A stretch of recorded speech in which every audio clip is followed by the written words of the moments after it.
রমজান আসতে না আসতে বলবে আমার গ্যাস্ট্রিক, কি ভাই বলবে না? একদম মিথ্যা কথা, সেরেফ কথা। সাধারণ একটু থাকতে পারে, তাতে যে গ্যাস্ট্রিক আছে তাতে রোজা থাকলে সমস্যা হয় না? হয় ভাই। রমজান এত একটা গুরুত্বপূর্ণ ইবাদত, রাসূল মাত্র 9টা রমজান পাইয়া এত ইবাদত করছে। হাদিস আসছে তিনি কোমরে গামছা বাঁধছেন। এখন আপনি কোমরে গামছা বাঁধেন কখন? যখন কোন শক্তিশালী কাজের প্রয়োজন হয়।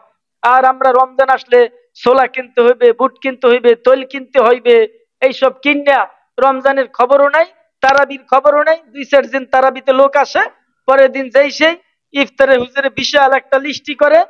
যে ব্যক্তি গরিব তারও ইফতারের একটা বোঝা চাপাই দেওয়া হয় 5,000 টাকা।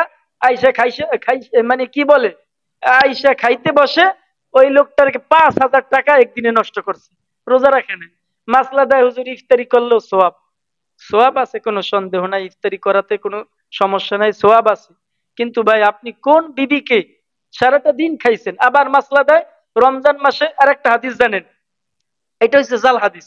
অনেকে সারা জীবন শিখছে যে রমজান মাসে খেলে কোনো নাই, হিসাব নেই।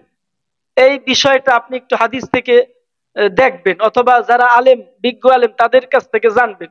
আপনি দিনে খাইবেন, রাত্রে খাইবেন, অন্য উল্টাপাল্টা খাইবেন, আর বলবেন হিসাব নাই। হিসাব আছে। রমজান মাসে যা খাইবেন তারও হিসাব আছে। এজন্য যারা রমজান মাসে দিনের বেলায় খায়, আল্লাহর রাসূল বলছে তারা নার মানে কি পেটের মধ্যে আগুন ঢুকায়। এখন আপনাকে বুঝতে হবে যে আল্লাহ রাসূল আরেকটা হাদিস বললেন, আস-সাওমু লি ওয়া আনা আজজি বিহ। এর মানে হচ্ছে আল্লাহ সরাসরি বলতেছেন রোজা হচ্ছে আমার জন্য, আর এর পুরস্কার আমি আল্লাহ নিজ হাতে দিব। দেখবেন জহিরুদ্দিন স্বপন যদি আসে, আমরা যদি মাহফিলের আয়োজন করি, ছেলেপান যদি কেরাত বলে, 3 জন, 1, 2, 3, যারা 3 হয়েছে, 3টা পুরস্কার মানে কথার কথা জহিরুদ্দিন স্বপনকে দিয়ে দেওয়া হবে। এরপরে আরো 100 ছাত্রছাত্রী আছে, সে দিবে না, কি ভাই দেবে? সে বলবে আপনারা দেন ভাই, আমি চলে যাই। তো আল্লাহ পাক ঠিক তদরূপ বললেন যে আস-সাওমু লি ওয়া আনা আজজি বি। রোজা আমার জন্য রাখছো বান্দা, এর পুরস্কার আমি নিজ হাতে দিব।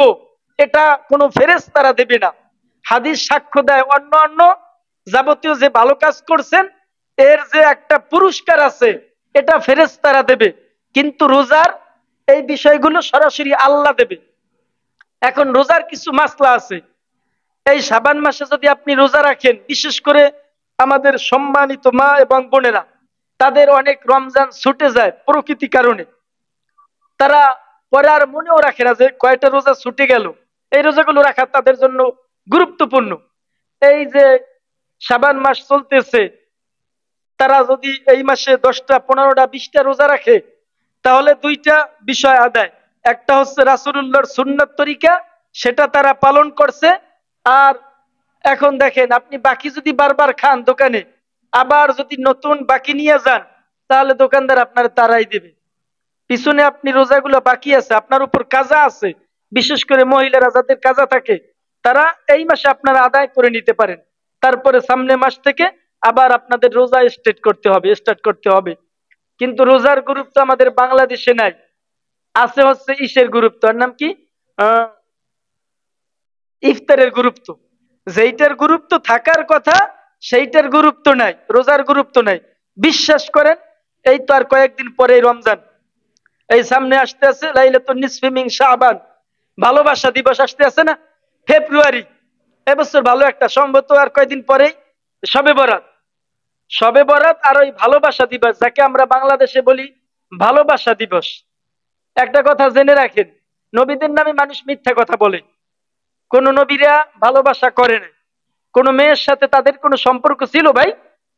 বলে, গান গায় যে ওই ইউসুফ নবী আর জোলাইখা নবী প্রেম করছে। এইভাবে অসংখ্য গান আমরা শুনছি। প্রেম করছে সে কিভাবে? দেখেন জোলাইখা, মনোযোগ দিয়ে শোনেন, এগুলো যদি আপনার ইমান বৃদ্ধি না পায় তাহলে আপনার ইমান আর বাড়বে না। জোলাইখা যখন তাকে গ্রেফতার করছে হযরত ইউসুফকে, তখন সমস্ত রুমগুলো যখন দরজা বন্ধ করে দিছে, একটা মূর্তি ছিল, জোলাইখা ছিল মূর্তিতে বিশ্বাসী। তিনি কি করলেন, মূর্তির চেহারাটা, সমস্ত বডি, তারপরে চোখ নাক মুখ এগুলো কাপড় দিয়ে ঢাকতেছেন। হযরত ইউসুফ আলাইহিস সালাম বললেন, জুলাইখা কি করতেছো? একটা মূর্তি, একে আবার ঢাকো কেন? সে বলছে যে এখন তো আমি অপরাধ অন্যায় কাজ করব, যদি আমার রব, আমার, আমি যাকে করি, ইবাদত করি, পূজা করি, সে যদি এটা দেখে, এটা আমার জন্য লজ্জাকর, সুতরাং তার মুখকে আমি, তার চোখকে ঢেকে দিচ্ছি। হযরত ইউসুফ বললেন, সাধারণ একটা মূর্তির কাছে যদি তোমার লজ্জা লাগতে পারে, যিনি আমাকে সৃষ্টি করেছেন, দুনিয়ার সাধারণ কিছু কাপড় দ্বারা তুমি এই মূর্তির মুখকে চোখকে ঢেকে দিতে পারবা? যিনি আল্লাহ আমাকে সৃষ্টি করেছেন, দুনিয়ার সমস্ত কাপড় দিয়ে তার মুখ ঢাকা সম্ভব নয়। হযরত ইউসুফ যখন আল্লাহর নাম নিয়ে দৌড় দিলেন, সমস্ত দরজাগুলো ফট ফট অথবা দ্রুত গতিতে একটার পর একটা দরজা খুলে যেতে লাগলো। জোরে বলি সুবহানাল্লাহ।